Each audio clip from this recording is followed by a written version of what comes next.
যান সামনে যান একটু এখানে থাকেন থাক থাক। আসসালামু আলাইকুম, আশা করি সকলে ভালো আছেন। আমি চলে আসছি কুষ্টিয়া লালন সাইজির দরবার শরীফে। এখানে আসার পরে এমনি একজন রোগী, ওনাকে পাইলাম, তা ওনার চিকিৎসা আল্লাহর রহমতে দিতে পারছি।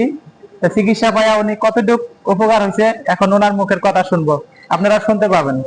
আপনি কি ধরনের রোগী আছিলেন একটু বলেন তো? হ্যাঁ, আমার পায়ে মাঝে সমস্যা ছিল দীর্ঘদিন এবং হাতে ভুগতেছিলাম, কষ্ট পায়, অনেক ওষুধপত্র ব্যবহার করেছি কিন্তু কোনটাই কোনো কাজ হয় নাই।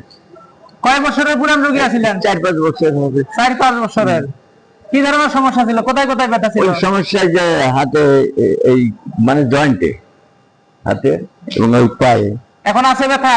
না, এখন কোনো ব্যথা নেই, মোটামুটি ভালো। আল্লাহ রহমত করছে, হ্যাঁ, উপকার হয়েছে। যেটা বসতে পারতাম না আমি 3-4 বছর, এখন বসতে পারছি। 3-4 বছর আপনি বসতে পারেন নাই, তা আল্লাহর নাম নিয়ে একটু বসেন তো দেখি, দেখুক মানুষে। একটু বসেন, একটু বসেন, ক্লিয়ার ভাবে বসেন, আল্লাহর নাম নেন। হ্যাঁ বসেন, পায়ের উপরে বসেন। হ্যাঁ যাক, ওঠেন, ধরবেন না, এভাবে বসতে পারেন না আগে? না, যাক 3-4 বছর বসতে। আপনার উপকার হয়েছে? উপকার হয়েছে। হ্যাঁ, উপকার পেয়ে খুশি আছেন তো? খুশি।